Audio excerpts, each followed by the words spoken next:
everybody. Good morning here in New York City. I'm Julie Roginski here with Ogle Loutman. Thank you to everybody again in the United States and especially around the world for joining us. We have so many people from all over the world joining Pax Americana, which makes me very happy because hopefully you see a side of America that's not being presented to you right now by our government. I don't know, Ogle, if you noticed, Bruce Springsteen did a concert in the United Kingdom yesterday and sent a very powerful message about who has taken over our government with the acquiescence, unfortunately, of the American voting public.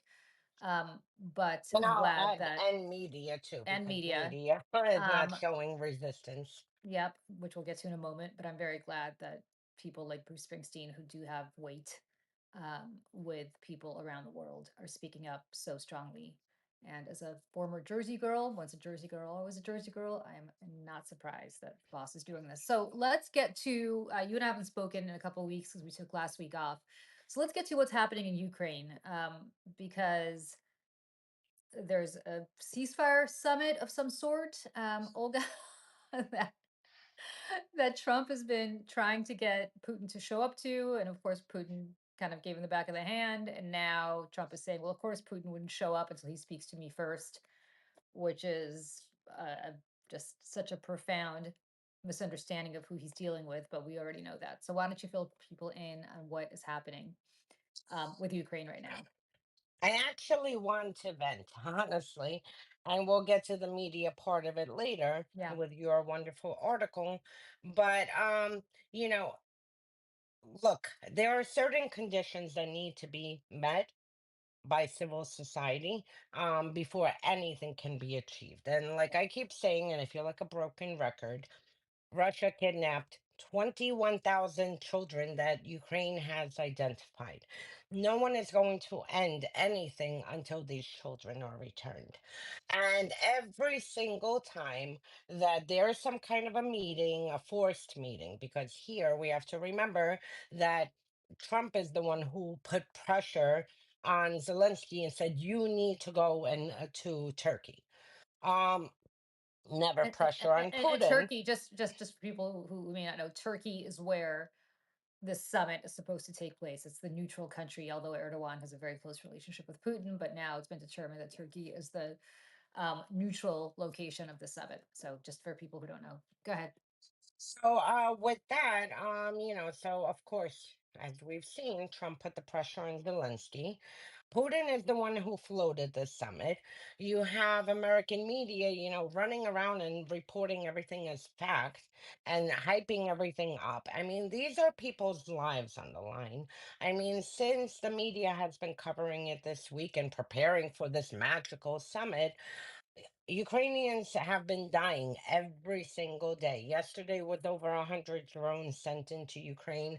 The night before was over 100 drones sent into Ukraine. So, I mean, it's not as if, we are like in some kind of like, I don't know, novel where you can sit and sensationalize things. People are dying. And then, with every single announcement, every single move, people put so much attention to it. And then you have, the new found experts who, are trying to get their own attention, influencer attention online. And it just turns into a mess and it's frustrating because people are dying. Ukrainian children are still being held hostage, inside of Russia. And basically there, like I said, there are certain things, the summit is not going to solve anything. Putin does not want to end the war. He cannot end the war. The whole Russian economy right now is based on a war. If they get off a war footing, the economy will crash. They will fall into stagflation because they converted it into that. Putin doesn't want to end this war.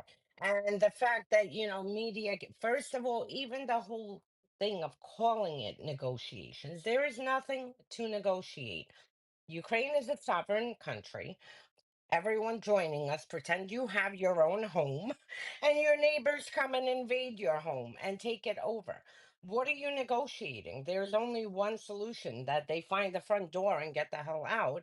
And in Ukraine's case, Russia, the same borders they used to come in, Go and go back home. And Putin at any moment, and this is what drives me like so mad, because the media and politicians fail to understand, you know, it's not about Ukraine. Russia is the one who can end. Putin, right now, as we speak, can put a directive to his armed forces and say, finished, we're done, return home. And the war would be ended. There's nothing to negotiate. They're in a sovereign country, stealing land and killing people. Um, and that's it. So basically, what's his name? Zelensky showed up to Turkey today for the summit. Um, Putin sent low-level operatives to the summit after being silent for a few days, even though he proposed the summit, and Zelensky bluffed him and said, "Let's go, let's meet, Yeah. on Thursday." Trump was, very excited to go to the summit until he found out Putin is not coming. The minute it was announced who Russia was sending, Medinsky and a few other low-level, Just some low level military people. people. Yeah. um Trump is like, well, I have so many things I have to do in the region that I need to wrap up. I'm not going to make it. So basically, Trump, because Putin didn't show up, Trump canceled, and now you have Zelensky there, with a bunch of low-level, Russian officials, and that's it. And he spent his morning meeting with Erdogan. And that's the end of it. And we are back to square one, and we're not going to really go anywhere until Europe needs to understand that this game of, Putin is buying time. He keeps dangling these ceasefires. He just wants to buy time, and basically send a middle finger to Trump, like F off, like leave me alone. I'm carrying out a genocidal war here. And Europe really needs to get together and understand the severity of this, and we'll get into it later, and help Ukraine defeat Russia. This is the only way to end this. Defeat Russia, return the children, and reclaim sovereign territory. Yeah, and I think that's something that in these little shiny objects, which we'll get to in a moment, but the media chases, and not just the media, but I think certainly Trump chases, um, is just so much nonsense that Putin is throwing up to keep everybody diverted and to keep everybody Yeah. hopeful and to keep everybody saying, "Oh, look, look, they're having ceasefire conversations now." For Trump, just the very fact that there is a ceasefire discussion is a win. Look, I got them to the table. Who's the them? I got Russia and Ukraine to the table. Well, Ukraine just sent their president, and Russia just sent a whole bunch of low level apparatchiks. And so, to use a Russian term. So, what we're talking about here is that this is all like a PR stunt to me. And we'll get to the media in a moment because I have such an axe to grind with what's happening with the legacy media right now on this. But they keep chasing this because the White House keeps saying it, and not just the White House, the Kremlin keeps saying it.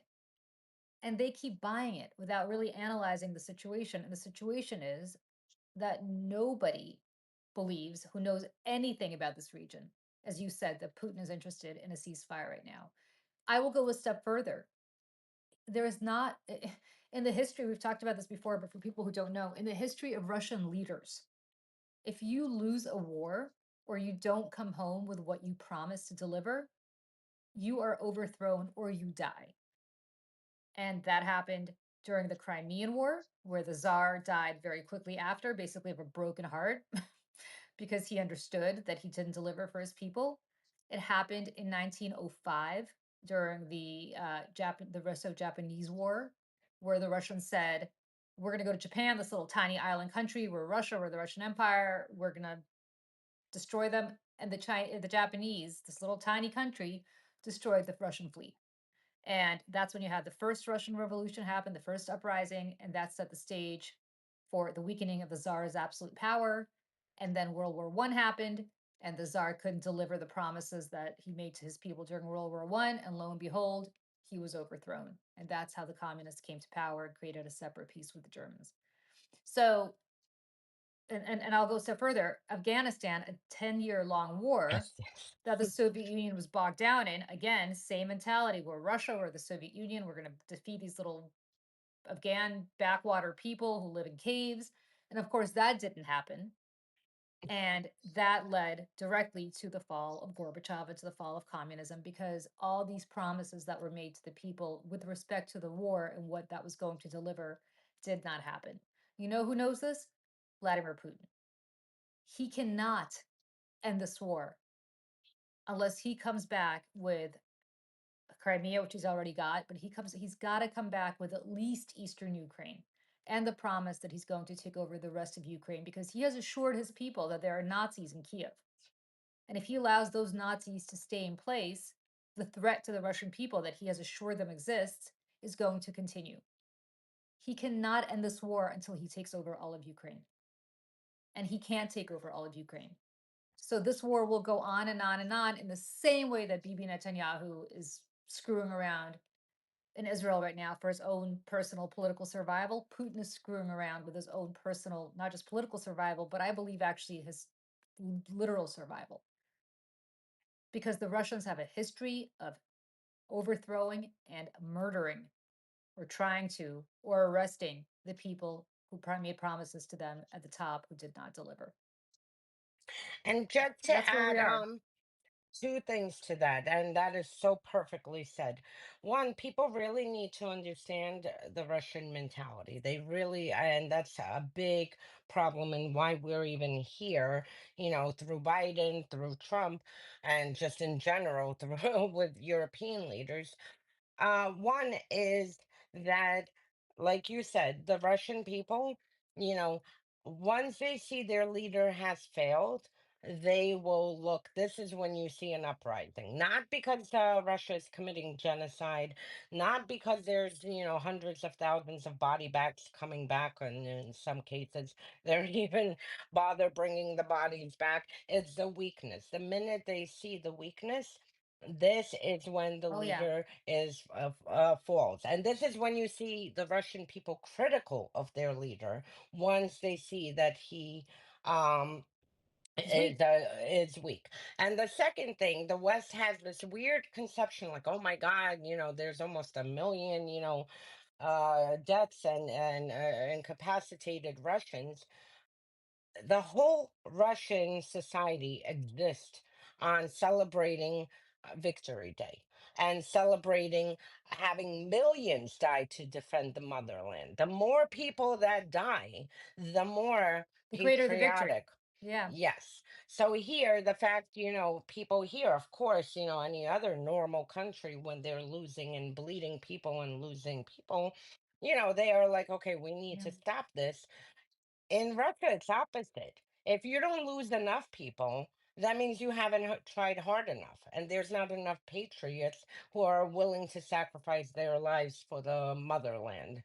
And let So, me yeah, let me just jump in. Michelle Downey, who just asked a question on the chat. Hi, Michelle. Can you explain the origins of the Nazi propaganda against Ukraine? Yeah, it's actually pretty simple. It's exactly what Olga was saying. Um, if you live in Russia, and this goes back to when I lived in Moscow when I was born in the Soviet Union, and it continues to this day. World War II has such an outsized influence on everything that happened. I assume that it's very similar to what happened after the Civil War here, where for probably 50 to 80 to maybe even 100 years, especially down south, um, people kept invoking it and talking about it, and it became kind of like this massive event that influenced everything. The reason Stalin is having such a renaissance in Russia right now, despite the fact that he was a butcher equal to, if not exceeding Hitler, is because Putin has made it a thing that he defeated the fascists. He defeated the Nazis, and therefore he has to be held up on a pedestal. We can go into a whole history of what Stalin actually did when the Nazis invaded, but exactly. that's for a different time. Not a hero. But what is interesting to note is that calling somebody a fascist or calling somebody a Nazi equates them to the horrors that were visited upon Russia, but also more relevantly visited upon Ukraine. I mean, not all of Russia was invaded. The Nazis, if you haven't been to Russia in a very long time, but if you go from the airport, from Sheremetyevo Airport into Moscow, you will pass um, a little landmark that is now part of the city of Moscow, but back in the 1940s was not, which is where the Nazis stopped. The Germans stopped. They actually did not get to Moscow. They pivoted and went to Stalingrad, but they were right on the outskirts. And so people who live in Russia and Moscow fled east, like my family, and never actually experienced the Nazis. The Ukrainians did. The Ukrainians, Ukraine was wholly, because it's west, wholly invaded and ravaged and pilloried and you only need to read about the history of what happened to Ukraine during World War II to understand that they, much like Poland, experienced the worst of it. Um, but that in the former Soviet Union and now Russia has a tremendous outsized influence. So calling somebody a Nazi triggers something in Russians that is very visceral. There is nothing worse. There is nothing worse. And they're constantly worried about the Nazi threat and the reinvasion because it has become such an apocryphal, rightly so, such an apocryphal event in Russian history and conversation and Russian lore. Um, they never kind of came to terms with the fact that somebody would not invade them like that again. And to give you an example, my parents, my father was born in 1944 when the war was still happening. My mother was born in 1946. Sorry, mom and dad, if you're watching, that I'm disclosing how old you are, but that's that's what they are. And they in school had to learn German because there was back in the 50s and the 60s, really in the 50s, because there was still, even after the defeat of Hitler, still this belief that the Germans, the Nazis will be back.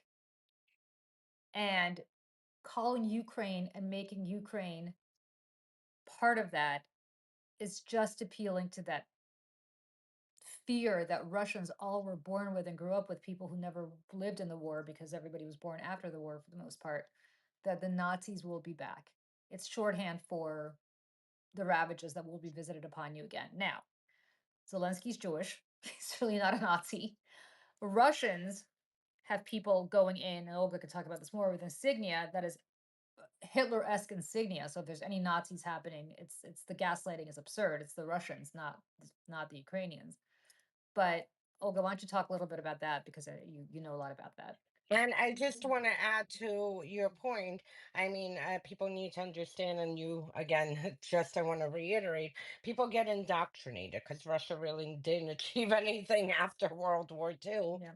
And this is like the main focus. So, I mean, from the time that you can speak and understand, you are brainwashed about Victory Day and World War II and the achievements. And just to, really push your point home, the I knew that, I mean, I knew Russia was launching a full-scale invasion because I was monitoring military movements for several months, but I knew the day they were going to do it, and you know how? Because all state TV switched to showing reruns of World War II and the Nazis invading.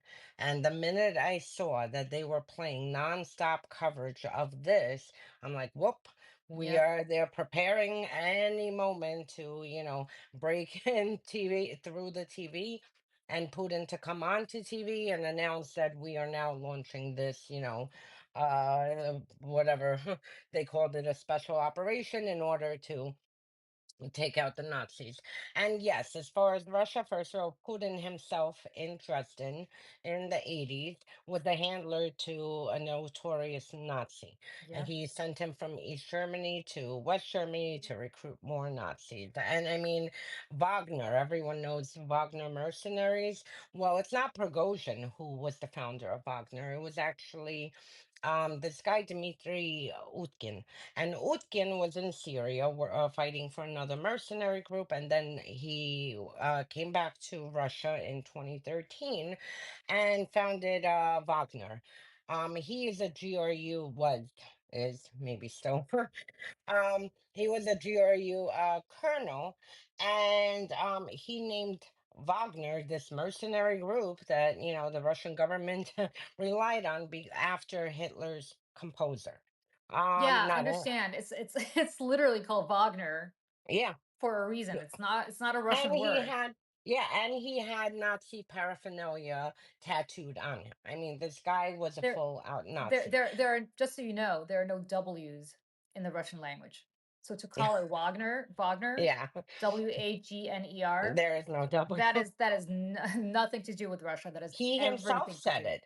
He Yeah. himself said, I named it. And furthermore, that he used that code word when serving in GRU. Again, he said because of the inspiration from the composer. Apparently, he was killed on the plane with Prigozhin. We'll go into that another time. I'm not sure they were killed, but that's that. Then 2014, when Russia launched a full-scale invasion, they sent in the Rusich, which is a Nazi group. I mean, they, very proudly hail Hitler and discuss, how much their admiration for Nazism and whatnot. They were the one of the, some of the little green men on top of other special forces who were fighting in Ukraine from 2014. Then you have Russia. you know there was a forum, it was like Facebook for Nazis, that was operating for about a decade. It was shut down, interestingly, in 2017, and it collected all the Nazi groups around the world and put it into this forum. Well, long and behold, the person who was running the forum was SVR, FSB guy of Russia Security Services out of Moscow. And then we have, most recently in recent years, there's a Nazi group in the US that has tentacles in Germany and, across Europe. It's called the Base. Yeah. Russia has brought these people to St. Petersburg to provide them with paramilitary training and then sends them back to cause, unrest within Europe, within the United States. And recently they put out a call about last month, I believe, that they want their members basically to activate, and they were recruiting to carry out terrorist attacks and assassinations inside of Ukraine. So, I mean, for Russia, it's like with Trump, everything they say they project because, Jenny Benjamin, look it up.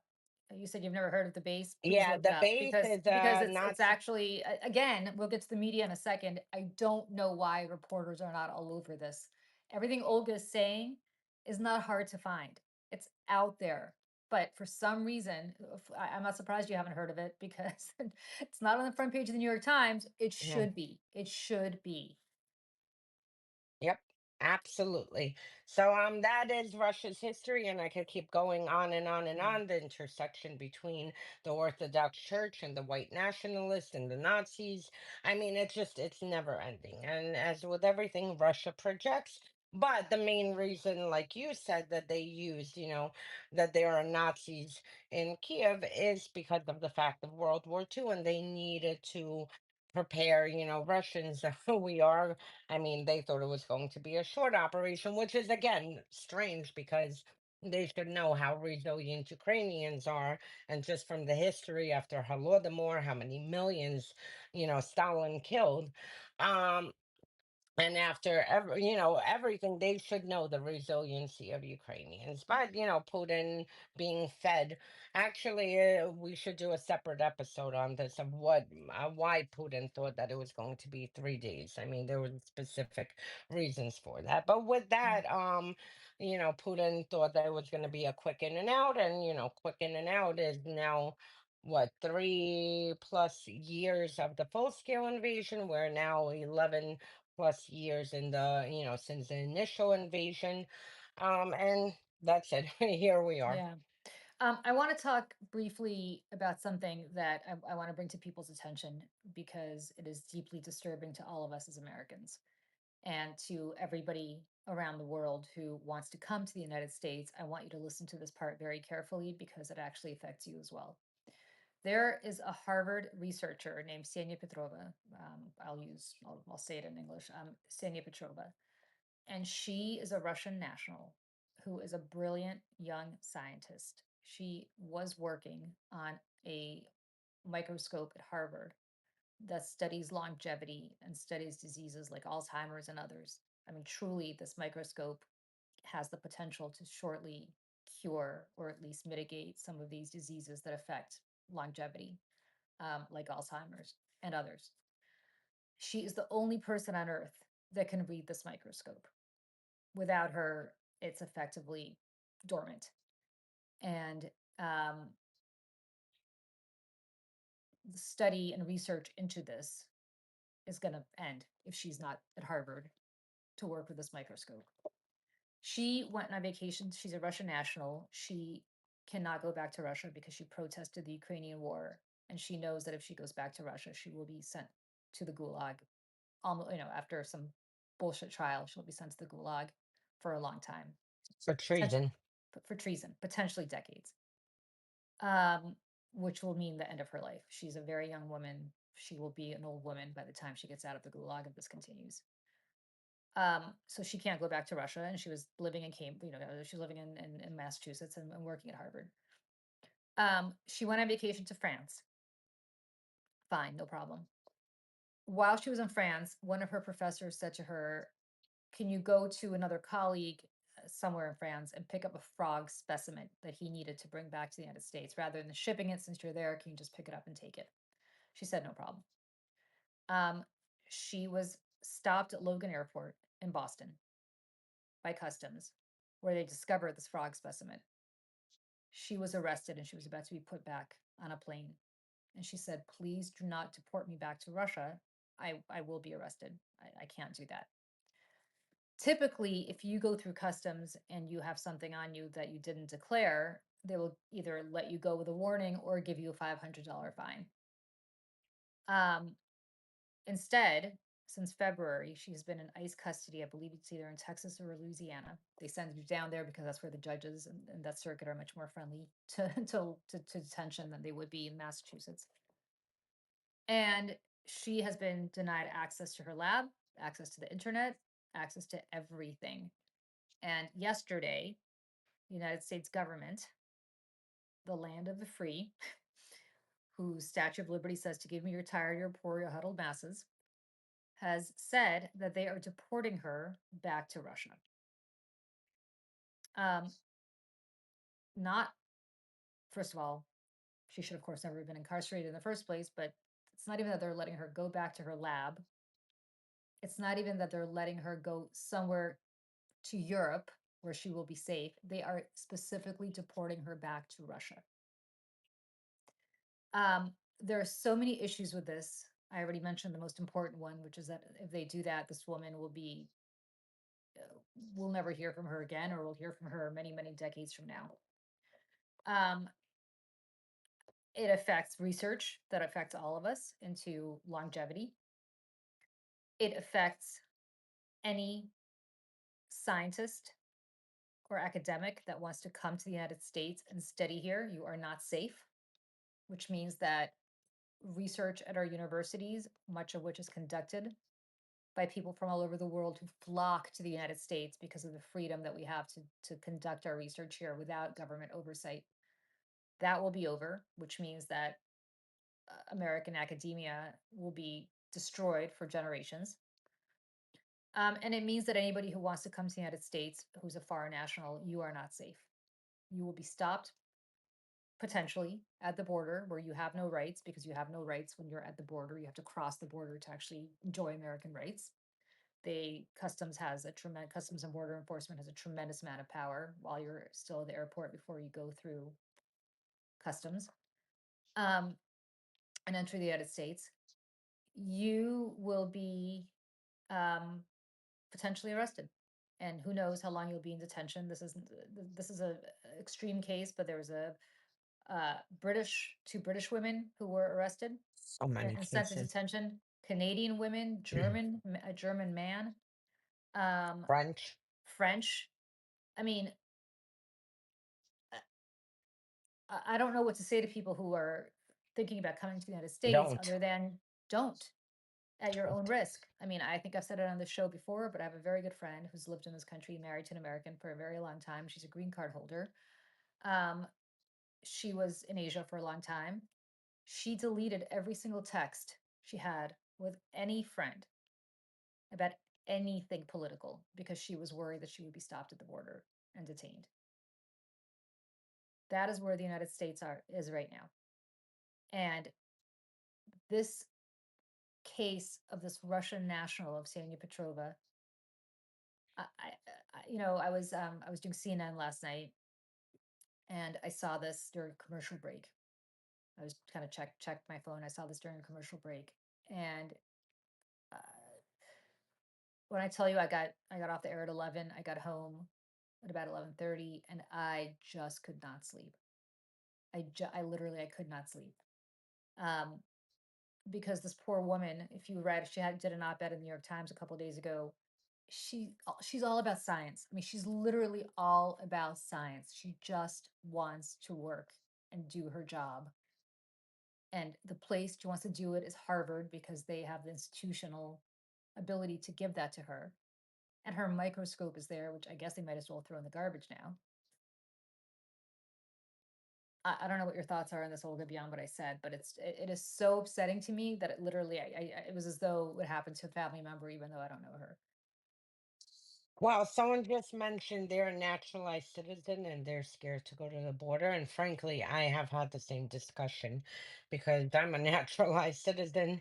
And, at what point is Rubio going to find some obscure law to say, oh, you are a threat to U.S. national security, Oh, I'll tell you and what it is. therefore, I'll the- tell you what it is. I've thought about this. I'll tell you what it is. They did this to John de Munich, who was a Nazi prison guard, who came here as became an American citizen. And then when he was a very old man, I think back in the 80s, they discovered that he was a Nazi prison guard. They denaturalized him and they sent him back to I think to Germany or to Poland to stand trial. I forgot where he stood trial. Um, Somebody asked me to say her name again. It's Ksenia Petrova. It's Ksenia is the first name. It's not. It's spelled kind of strangely, and the last name is Petrova. Petrova.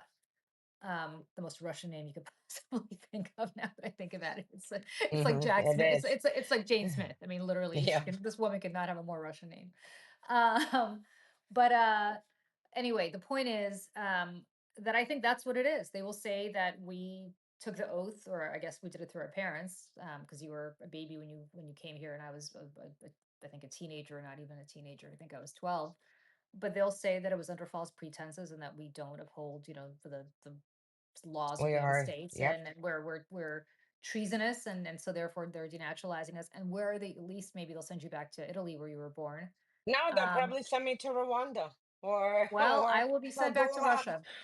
Eh, If Sammy Petrova actually is a example, they'll just send me back to Russia because that's where I came from, and I don't have Russian citizenship. I never did. I had Soviet citizenship, which I was stripped of when I was little.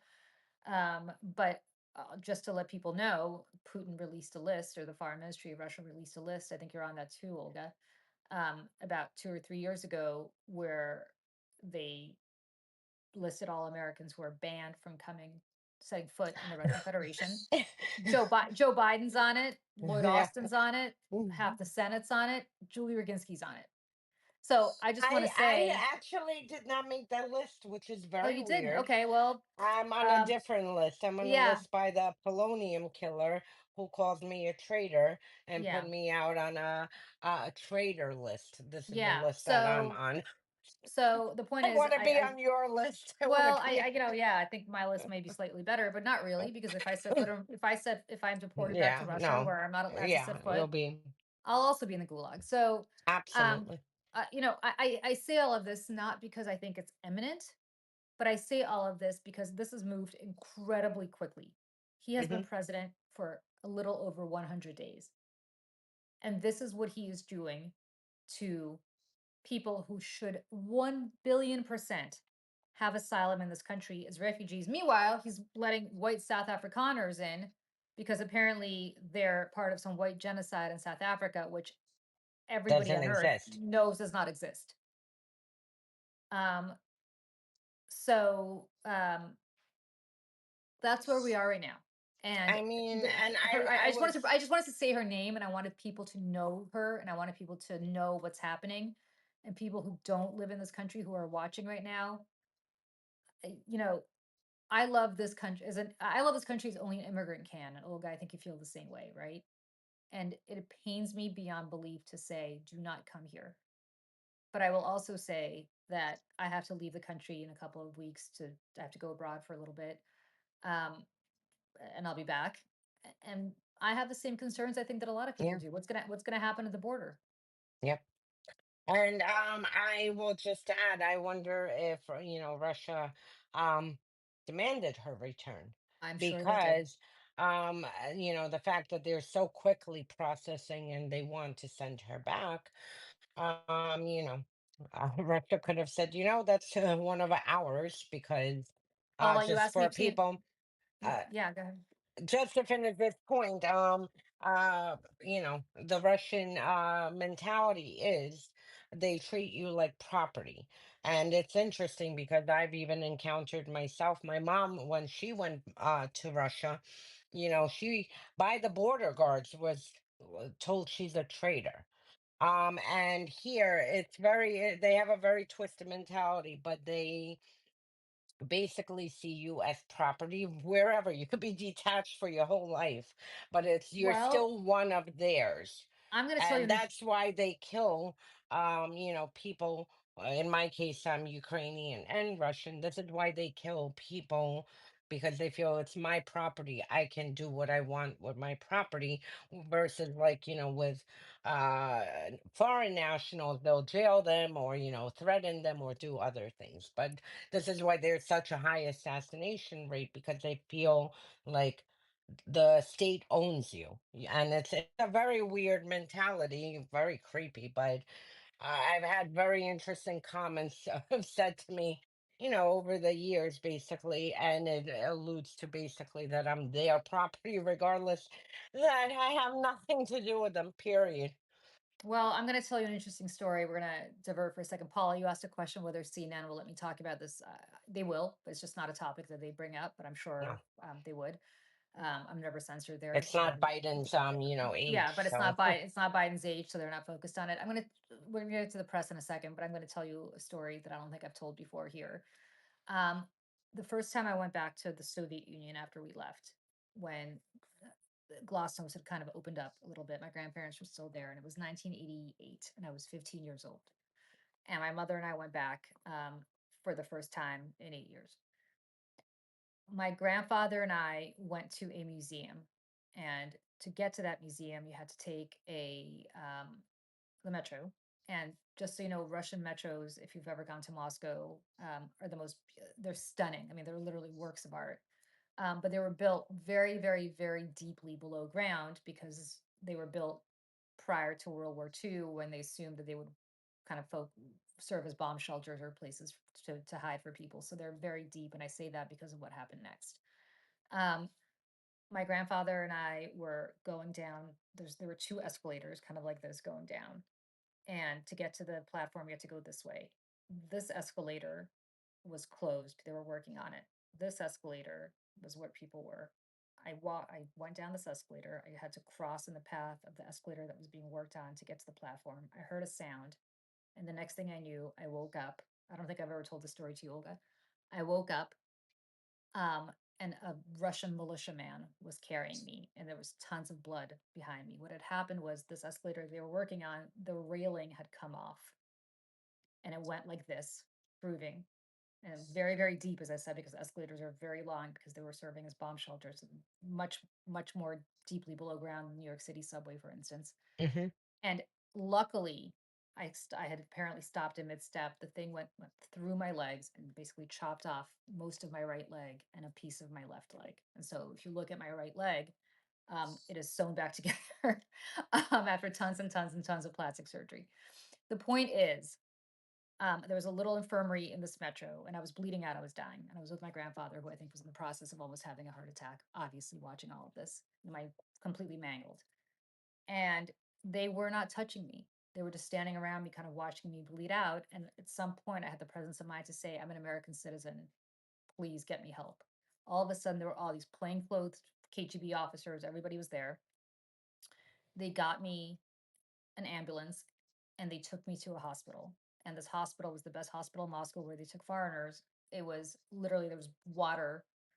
um, trickling down the walls. It was such a shithole. They did a tetanus shot on this Mongolian woman who was next to me. They put the big needle in hot water and they gave me the same needle, the tetanus shot. I literally, all I could think about in the 80s was, oh my God, I might have AIDS. Like, this is insane. Um, as they're sewing me up without any Novocaine, without any painkillers, I was screaming in pain. Like, I literally, I was praying to die. It was such horrible pain. The doctor turned to me and said, mid stitch, so where do you like it better, here or in America? And I was a 15-year-old girl who was about to die and whose both leg, I mean, it's a miracle I have both my legs. Um, and I, I didn't even know what to say. I mean, first of all, I could barely speak and I kind of croaked out. I was like, well, it's very different. They're both very different. It's hard to compare. And they're like, but really, where do you like it better? And I was like, As you have someone standing over you with somebody a standing knife. over you who literally can either allow you to bleed out or not. And I think I kind of fudged it. I was like, oh, I really miss it here and I miss my family here. And I kind of that's what we're talking about.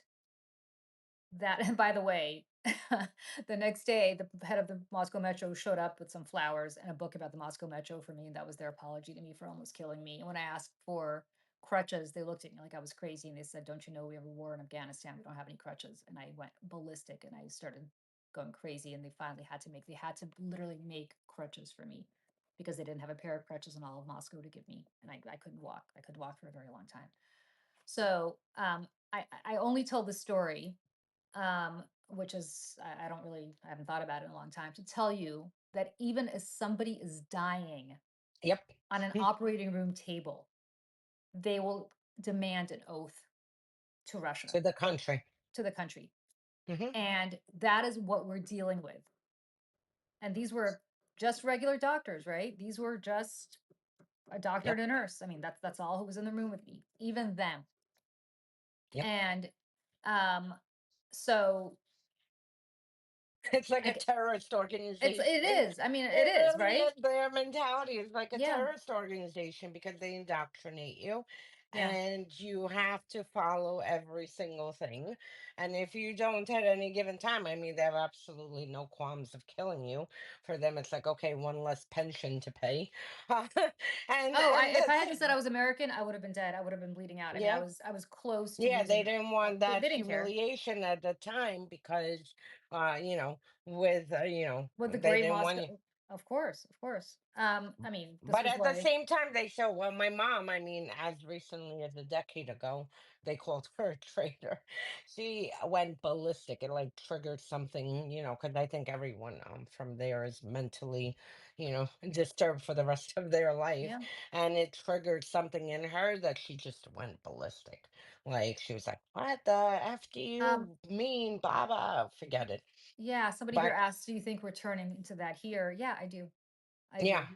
I do. And that brings us to I have a That's why question. we're doing this because we are so worried and we see the signs and are begging people to wake up and, and realize this is what is happening here. This is what Trump is modeling after here.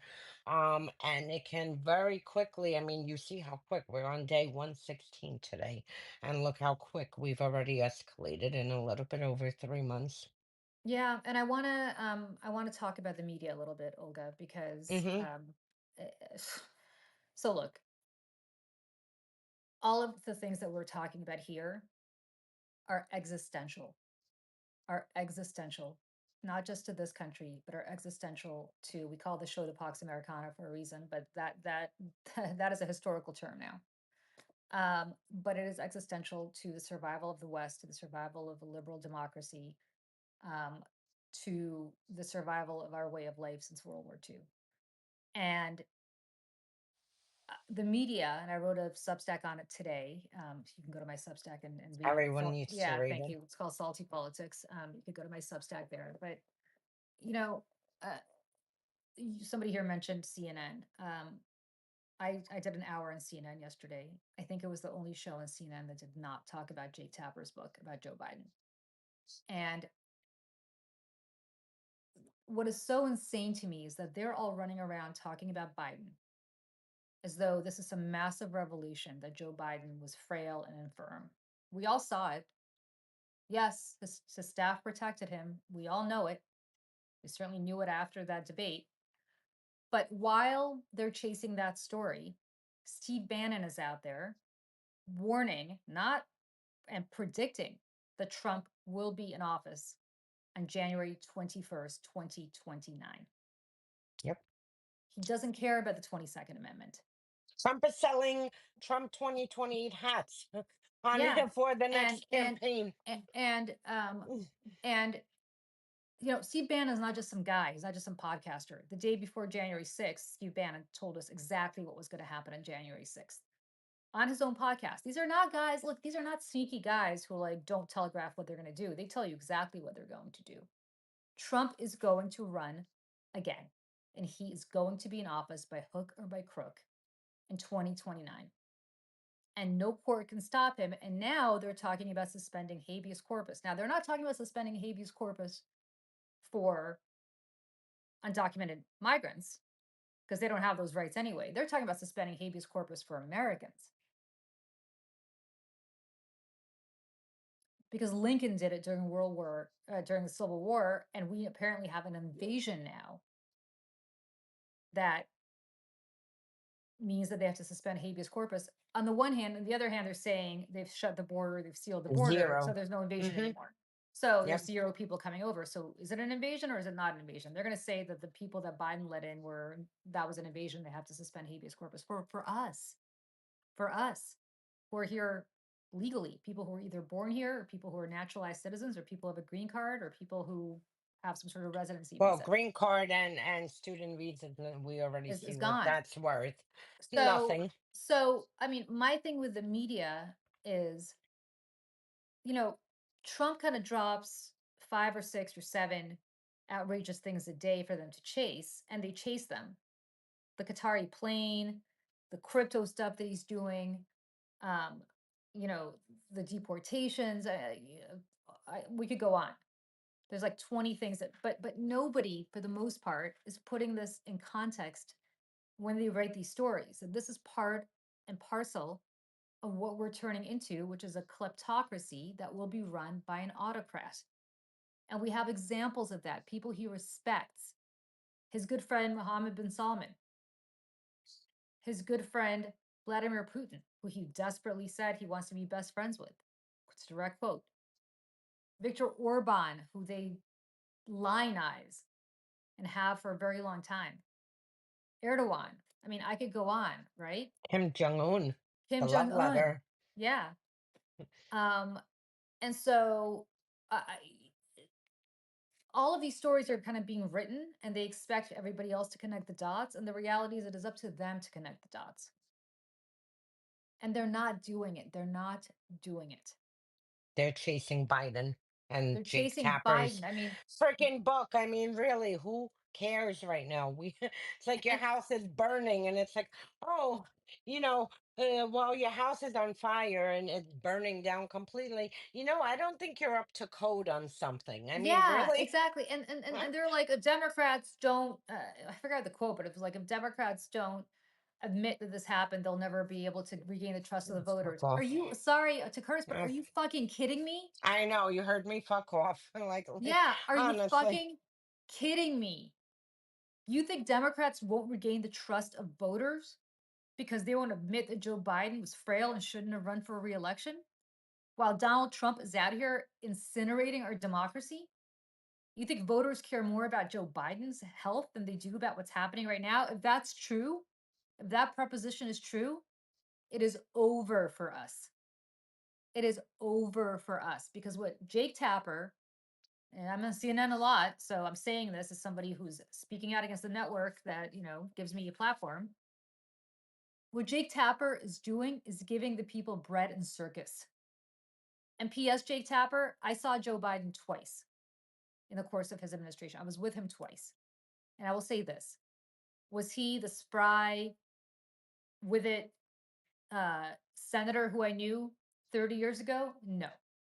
Was he the spry vice president whom I'd seen 20 years ago? No. Or however long ago it was. Was he a demented old man who couldn't perform his duties? No. But I will say I only saw him twice. Jake Tapper and the CNN White House correspondents, it is their job to see him every day. And why weren't they warning about this back then if this is such a big deal? But what they're not doing right now is they're not talking about the fact that compared to what Donald Trump says and meanders and weaves and bobs, Joe Biden sounded like Cicero. He released his medical forms. Donald Trump has not. He released and all of the information about himself. Donald Trump has not. Where are the stories about the fact that Donald Trump is an obese, nearly 80-year-old man who, when he speaks, sounds like he is insane and acts like it too? So they're writing these stories, but it's like a self-owned. There's no self-awareness that they're not following Trump because you know what? That's just Trump being Trump. He's always been this way. Really? Because he hasn't always been this way. Somebody who's lived in the New York City media market. He's gone completely wackadoodle since the 1980s in the way he speaks and the way he presents himself. He's not right in the head. But where are those stories? That's just Trump being Trump. We're not going to talk about that. Really? Where's that book? Because by 2029, if Jake Tapper thinks he's going to write that book in 2029, I got news for Jake Tapper. You're not going to be able to write any books by 1929 by 2029. Good 1929. luck to you trying to publish that book in 2029 if you don't get on this shit now. That's Thank you. No, because they really, you turn on, CNN, even MSNBC to a point, you turn the media on and it's like they are so, and I mean, saw this in 2017, like they are like penguins and like Trump throws like fish, oh, there and they all go running towards the fish and this is their shiny object and lemmings. they fail. And again, I hate to be critical. I mean, I'm constantly critical of media and screaming about media, but I want to differentiate between actual investigative journalists who are putting the stories together about the crypto and the bigger picture of what's happening and the real Yeah, estate deals and whatnot. But the media, the anchors, this is a problem because they have, you know, 24-hour news coverage to fill. They throw on a bunch of pundits and they just sit there and like really recycle nonsense. They're handed this are your like talking points for the day. And this is what the media focuses on. And even the fact that, your colleague that is always on, why is he on? who's Scott Jennings? Scott Jennings. Why is he on CNN? Look, I have no problem if they want to bring, Republicans then for a different point of view. But there is a difference between bringing a Republican to present a different point of view and actual outright lies and propaganda. Honestly, Scott Jennings to me looks identical to any time you turn any Russian state TV on and the propagandist who will sit there and tell you, no, it's not raining as it's pouring, and this is what gets me infuriated because it goes to the bigger picture. You can present both sides if you need to. First of all, in some cases, there is no both sides. I mean, if he wants to suspend habeas corpus, there's no two sides to this. I mean, this is a direct threat to every single person who is living in America. But if they want to bring, both sides on certain issues, whether it's whatever, Medicare, Medicaid, these type of issues, that's one thing. But they literally need to fill these slots, bring these propagandists, push back a drop. There are so many lies that I have heard, being pushed on CNN by either Republican Congress people or Republican pundits. And it's like they push a drop back, but they let like 90% of the lie go through. Well, I'll give you an example. I mean, yesterday I was on Abby Phillip shows, I said, and I'm on with some Republican guy who's on this panel with me, and they start talking about uh, how Democratic Congress people are assaulting ICE officers. And I said, "Are you talking about what happened in Newark at Delaney Hall on Friday?" And they're like, "Yeah." And I said, "Well, what a coincidence. I was there. I was." because I was driving. I live in New York, but I have a house in Pennsylvania that we go to on weekends. And I literally had my 12-year-old in the car. and I'm driving from New York, and you have to get on Route 78 to get to go to Pennsylvania, and I'm literally driving through New York. It is a downpour, and I should not have been looking at my phone, but I kind of glanced down. Sorry, mom and dad, if you're watching. And a friend, one of my friends, one of the people who I do my overt show with on Wednesdays, texted me and said, "Oh my God, you have to see what's happening in New York." So I called her and I said, "What's happening in New York?" And she told me that this incident was happening at Delaney Hall. And I said, "Holy shit, I'm here. Let me go." So I turned the car around. My 12-year-old was like, "What the hell is going on?" The poor kid, all he wants to do is be at the Meadowlands for a concert for like Kendrick Lamar. He's like, "I should have been at the Meadowlands, and now you're taking me to some jail." So, uh, and he's like, "You're gonna get arrested. What am I gonna do?" When I said, "I don't know, call, you know." So I text my friend and I give her my husband's phone number. I said, "If anything happens to me, please call my husband, tell him to pick up my son." But I get to Delaney Hall, and uh, like they're masked ICE agents who are 10 feet tall, and they think that Bonnie Watson Coleman, who was one of the congresswomen who was there, who was an 80-year-old little tiny cancer survivor. I mean, she's very small. You think she was assaulting these masked 10 feet tall? I mean, these guys were huge. Give me a break. She was there to perform her constitutional duty to do a spot inspection of a detention facility in her state. Mhm. They arrested the mayor of Newark for trespassing. I promise you he did not trespass. I mean, they're going to be embarrassed because I think he's before a judge today. I think the judge is going to throw this case out. But just the fact, like, if I hadn't been on CNN yesterday and I hadn't said to him, "Wait a second, I was actually there, so you're full of shit," it would have been a he said, she said situation. I would have said, "No, I don't Yep. think that's what happened." And they would have said, "No, it did." And the problem here is the earth is flat and the earth is round are not two counterpoints. Yeah.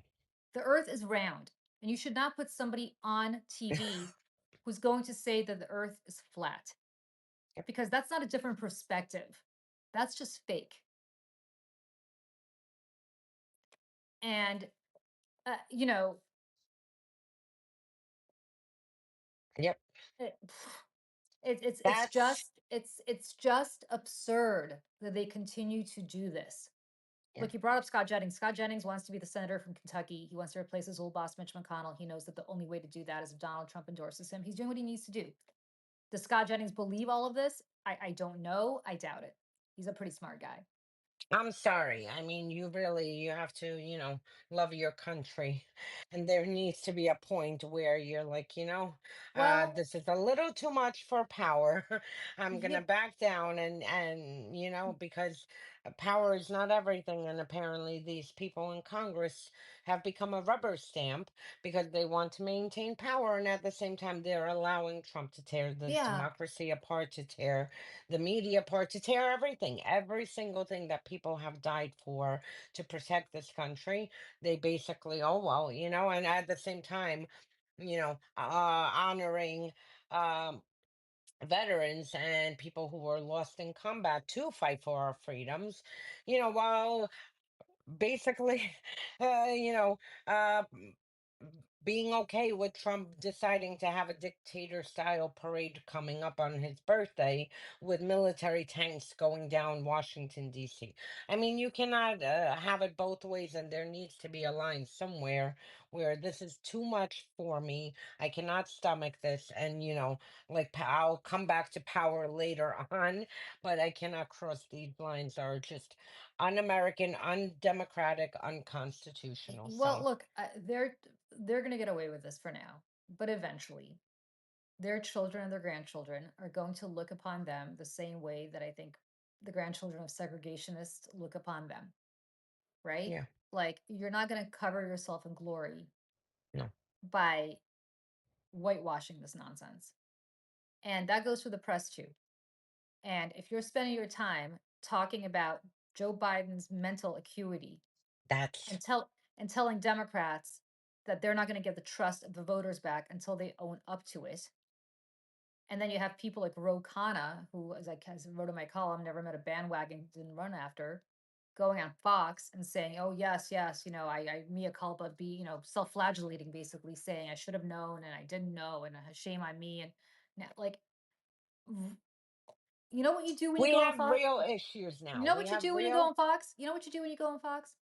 And I say this as somebody who worked at Fox for 10 years, and you're put in that position. Yeah, okay. Joe Biden obviously should not have run for re-election. Now let's talk about Donald Trump's mental health. Yep. And here are A, B, C, and D examples of that. And the Yeah. anchor is going to say, no, let's go back to Biden. And you say, nope, I want to talk about the here and now because this is Yeah. a clear and present danger to us now. Yeah. That's No, what you it's do. it's on. But that's not what It's they're doing. This is what I'm saying. Our Democratic leaders suck. The media, the mainstream media, for the most part, sucks. And no wonder people are left to their own devices. And no wonder we have an ecosystem where Donald Trump won, which brings me actually, Olga, to your great um, column that you wrote about state media that Trump is basically Pravda that's coming out of the White House now. Yeah, so as our media is focused on nonsense and Biden humiliating the poor man who actually did love this country and follow the laws. Never thought about shredding the Constitution. Yeah. The White House is basically, I have been watching it for a while, and the newest thing that happened, really, I'm like, wow, oh, we are in Russia. They are building a state TV.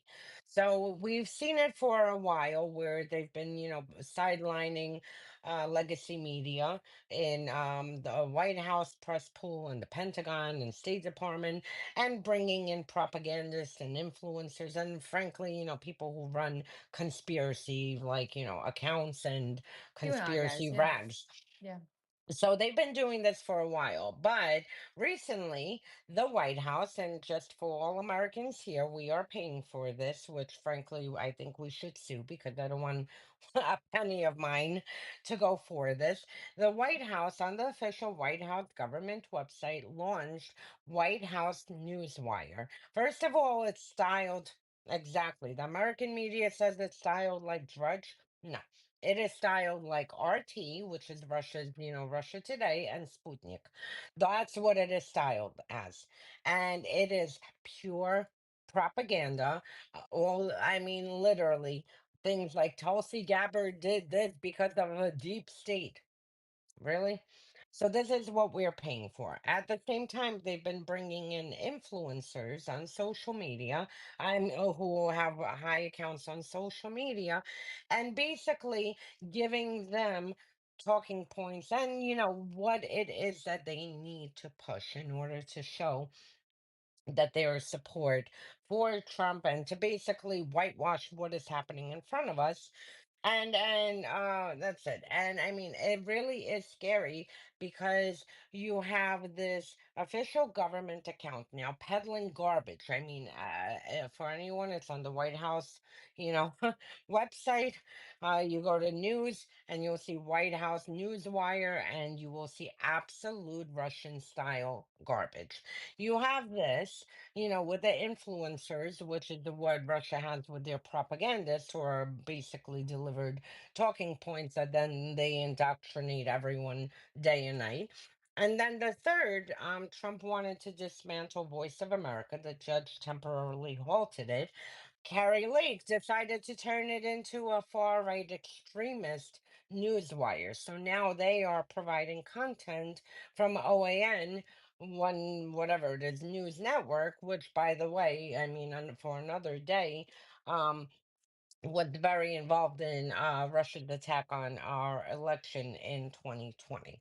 um so you have, Voice of America, and I mean anyone from the Soviet Union can Oh, tell you Voice of America was we a used to huddle lifeline. around a transistor radio, my parents, at my night trying to get the signal from Voice of America. my Voice of mom, America was a lifeline, it lifeline to was. people in the Soviet Union. That was And the only way to know what's happening outside. My mom told me stories how she would rig, an antenna just so she could get I remember it the so well. information. Yeah. And it was a lifeline. And I mean, this is, around the world.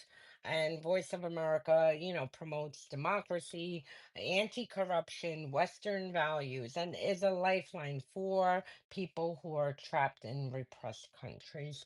And the fact that now they will be hearing far-right extremist bullshit is, frankly, I mean, to me, this is, I don't even know what's worse, the Newswire or, Voice of America falling, because this to me is just, like I fought for Voice of America when they put Gorka in the first time during his first term, and now we have this. So it is horrific. I mean, frankly, I don't know what we can do except maybe call Congress and just say, why are we paying the taxpayers funding a propaganda outlet, especially in the White House, how you call it, official website. I mean, it's disgusting. It's outrageous. So that's that. So that covers the news part, and um, check out your article on the media. I'll put show notes today on everything we talk about, and I'll include both articles. Yeah, I want And to then just get let's hopscotch through Europe Yeah, now we're going to quickly. hopscotch through Europe to our European friends. Here's what's going on your continent that affects all of us. Um, First of all, let's talk about the United States and the NATO conference and what uh, our country is now demanding that Zelensky not do. Go ahead, Olga. So apparently, an Italian paper reported that, and with several European officials confirming that the United States has demanded that Zelensky does not come to the NATO summit this year. This will be the first summit he is not invited to since the full-scale invasion in 2022, and it's another obviously win for Putin, win for Russia, and a slap in the face for a country who literally is bleeding every single day because no one wants to stop, help Ukraine stop Russia. And Trump, in Trump's case, is actually helping Russia, to make gains in Ukraine. So this is outrageous. I mean, it's a heartbreaking, it's outrageous. Again, not because of what Trump did. I laughed because the article said, that our NATO allies were surprised. I'm like, why are they surprised? They're not surprised. If they're surprised, I mean, then we have a problem. they're Like, they're surprised we've got bigger problems but than him, than exactly, but Zelensky it's not showing up. heartbreaking because this Yeah, is still United States, and minus take out the Trump factor, the fact that United States now have rather run around with war criminals than autocrats, and who chop people up in pieces like MBS from Saudi Arabia, or Putin, who is committing genocide in Ukraine. I mean, it's disgusting. So that is that. Zelensky's not invited to the NATO summit.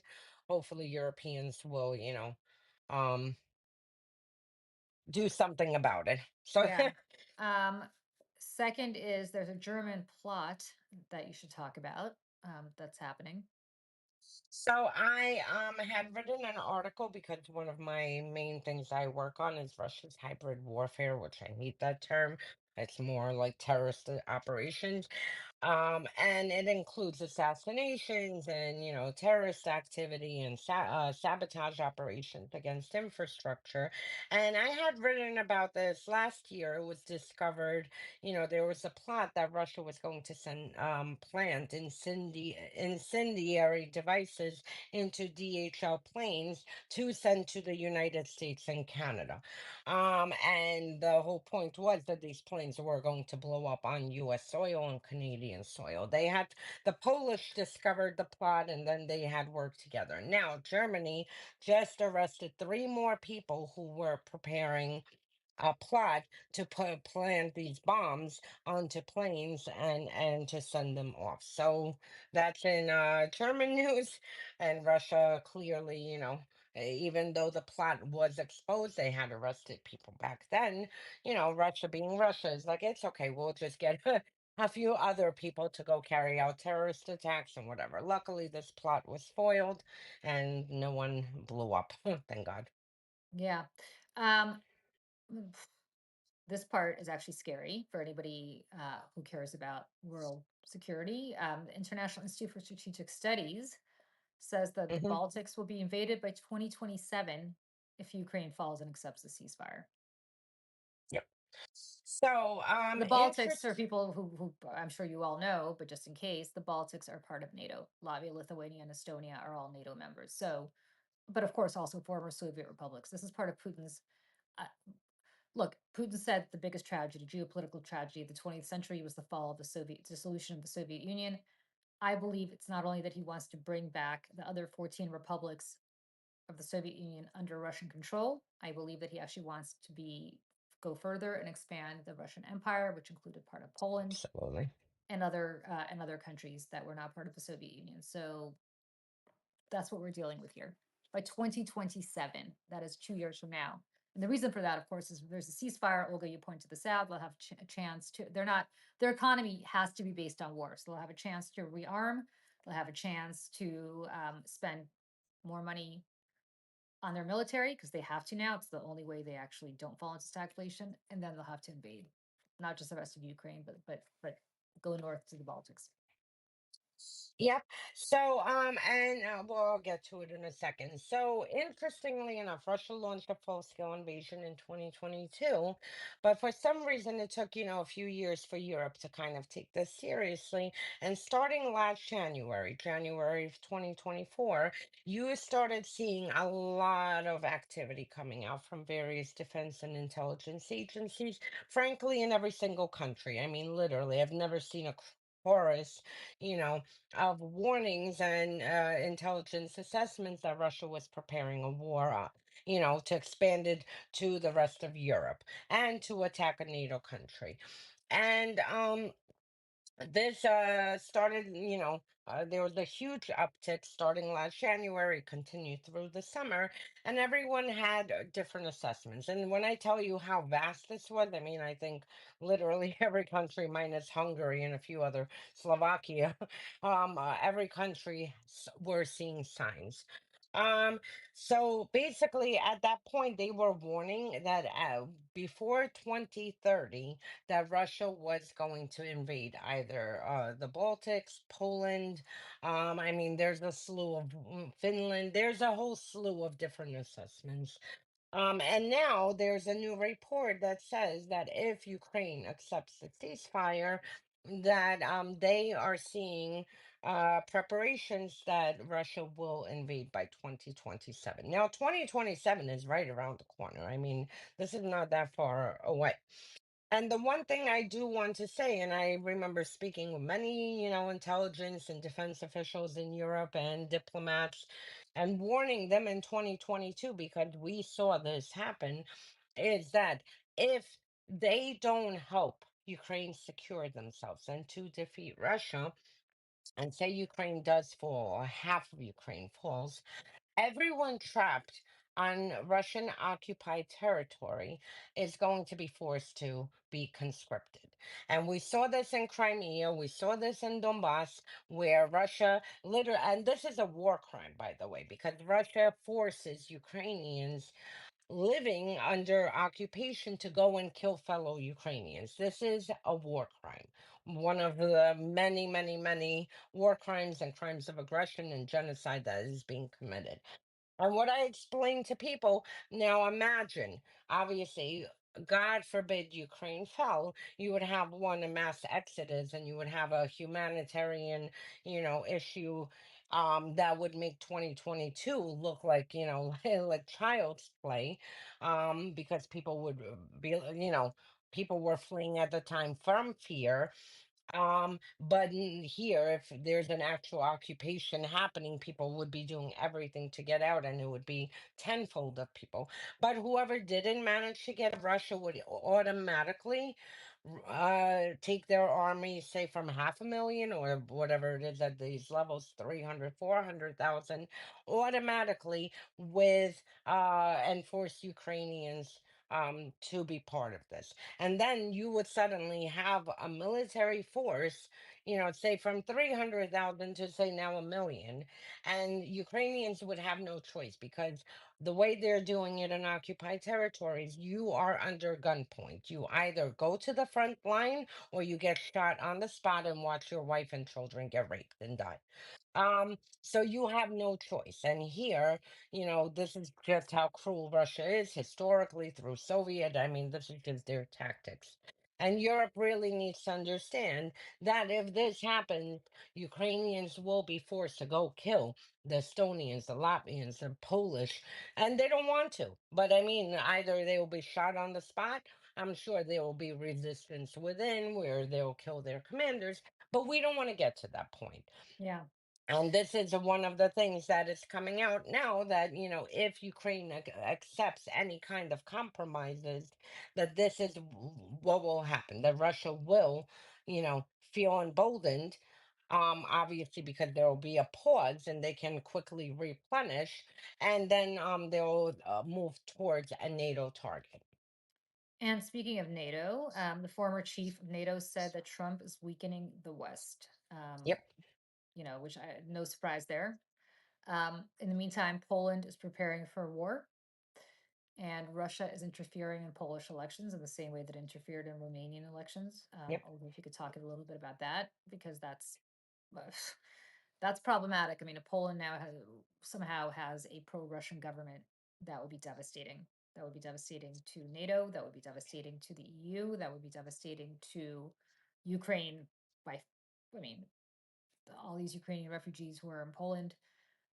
Poland has really been at the front line of this fight against Russia, and I can't imagine that they would put somebody in there who's a pro Yeah, Russian no. person, but Russia's uh trying. Yeah, they are, and luckily, for people who don't know, this is not as much about putting anyone pro-Russian. It's about causing, because you have the right and the left, and it's causing turmoil within, so Right. they're distracted inside of Poland. Luckily, for people who don't know, the Polish, again, it's like embedded in their DNA. I have Polish neighbors. If you mention Russia, like Oh, you see horns coming out, like just the thought of it. They might not be political, nothing, but it's just embedded in them because of what Russia has done historically to Poland. There's now one Polish family who hasn't gone through it, oh my God. that You they talk to the just, Poles, I mean, I went to Krakow once. My mom called me. I speak Russian to my mom. I picked up the phone, not thinking, and started speaking Russian to her. And it was like a record scratch at this restaurant. Everybody's like, I went like this. I was like, I'll call you back. It yeah, was, it was the, really, and I was kind of, naively kind of asked our guide in Krakow. We went to Auschwitz, and this guy who took us to Auschwitz, and I said, "So who do you guys dislike more, the Germans or the Russians?" And she's like, "The Germans. What's wrong with the Germans?" And I was like, "I don't know. We're here at Auschwitz. What is wrong with the Germans?" and and it was like the Germans are fine. It's the Russians. I mean, it was like this hatred, and again, not political, but everybody, including people in this restaurant. When I started speaking Russian to my mom, when she called, so yeah, it it's just, yeah, yeah. the minute it's something that's in the DNA, even if they're completely detached, live in the US 30 years, the minute you mention something about Russia, it's like you see this Oh, automatic tension and there whatever. is a makeup artist at CNN, this lovely, lovely, lovely woman who's Polish. And I mean, she's not political at all, but I mentioned that I was Russian and she was like, "Oh." And I said, "No, no, I'm not that kind of Russian. let, You let me guys, do your makeup. yeah." But and then she started going off, and like we were forced to learn Russian, and I hated it, and I hate Russian, and they Yeah, force this language on us. And this is what they do. They try to Russify everybody. So everybody. Poland, which was not part of the Soviet Union, they were still forced to learn Russian. They're Russifying Africans, I mean, for a decade. Since Yeah. they sent Wagner, they're literally teaching Africans the Russian language, sending them to Russian Orthodox Church. I mean, it's disgusting. It's But disgusting. yeah, so just to get through quickly with that, so the NATO chief is warning, and we see it, we don't need his warning, that Trump is undermining NATO.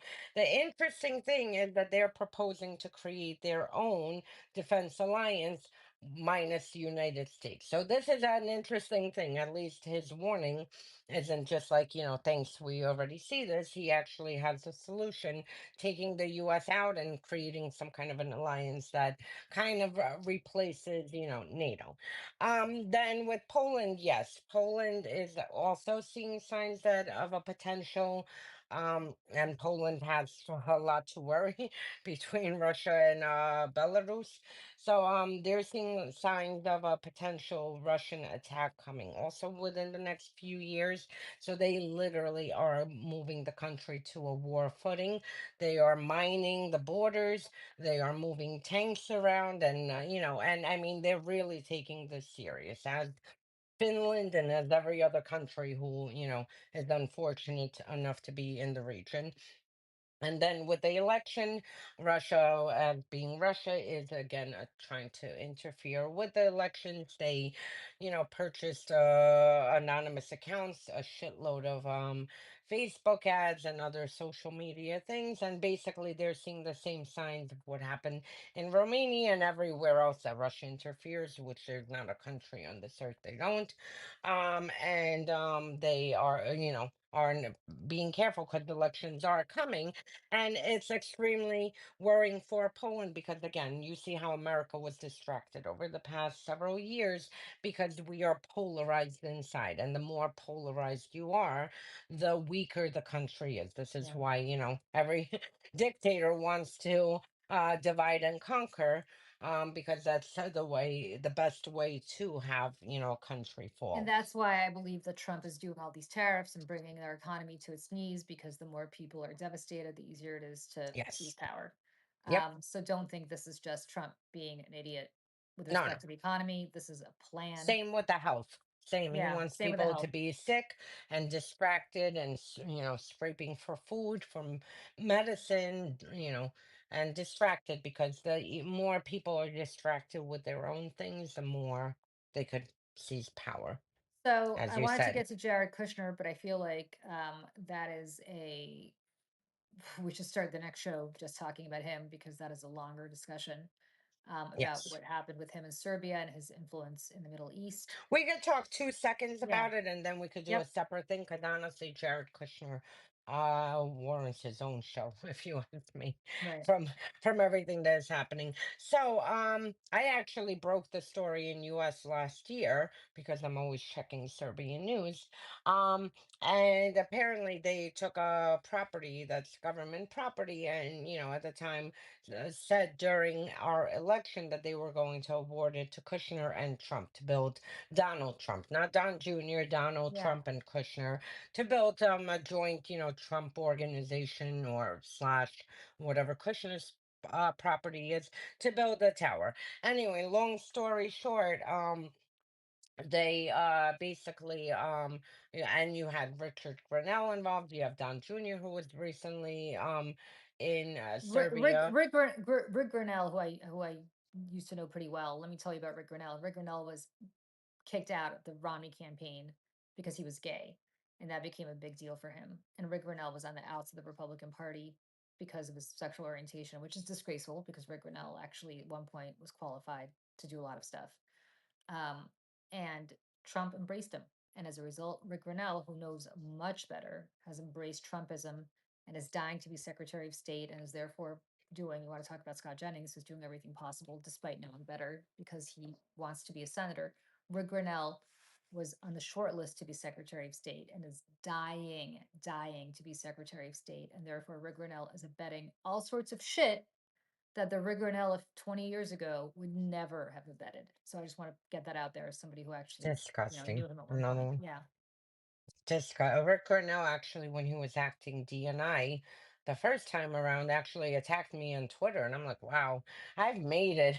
I have the head of an agency, intelligence agency, attacking Rick me. Grenell He's crazy. lived to troll on behalf of Trump, so I'm not Yeah, surprised. he's Yeah. crazy. But yeah, so you have again more foreign interest this time in Serbia, and what's interesting with this is that apparently the transfer of this government property in Serbia to the Kushners and Trump, apparently they just found out that the documents were forged.